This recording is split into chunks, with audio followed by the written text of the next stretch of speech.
দর্শকের লাশ দেখতে চাই। যদি রাষ্ট্র আমাদেরকে এই আইন বাস্তবায়ন করাতে ব্যর্থ হয়, আমরা জনগণের আদালতে তাদেরকে মৃত্যুদণ্ড কার্যকর করবেন।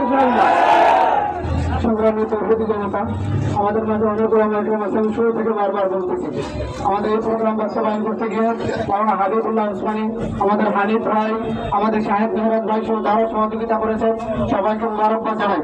ইতিমধ্যে আমাদের মাঝে আমাদের নজরুল সাহেব এসেছেন। আসলে আমরা প্রোগ্রামের একবারে শেষ পর্যায়ে চলে আসছি। এখন আমরা সমাপনী বক্তব্য শুনবো।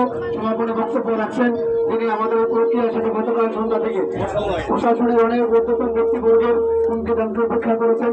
ওলামায়ে সুসংগঠিত করে আজকে এই পর্যন্ত আমাদের মাঝে রয়েছেন মোর্চা ওলামা পরিষদের সম্মানিত সভাপতি, খেলাফত মজলিস বাংলাদেশের কালিয়াকৈর উপজেলার সম্মানিত সভাপতি, ইতিমধ্যেই যিনি সংসদ সদস্য পদে প্রার্থী হিসেবে নিজের নাম ঘোষণা করেছেন, তাকে তার দল মনোনয়ন দিয়েছে আমাদের সকলের মুরব্বী মুফতি আব্বাস মাদারীপুরি।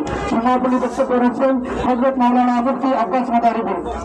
আলহামদুলিল্লাহ রাব্বিল আলামিন, والصلاة والسلام على أشرف الأنبياء والمرسلين وعلى آله وصحبه أجمعين। আজকের এই তৌহিদের জনতার বিক্ষোভ এবং আত্মনাদ এবং কষ্ট, দুঃখ এবং কষ্ট আমরা প্রত্যেকটা দেশে দেখতেছি।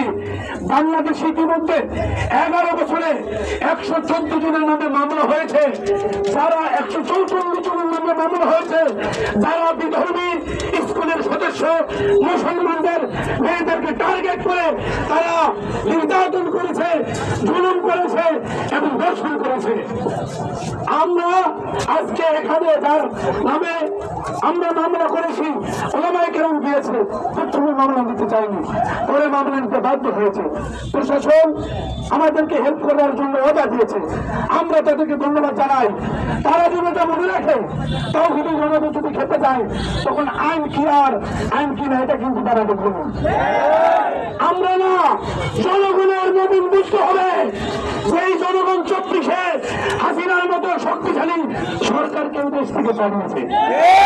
অতএব বর্তমান সরকার বাহাদুর মনে রাখতে হবে, জনগণ ক্ষেত্রে আর আইন থাকবে না।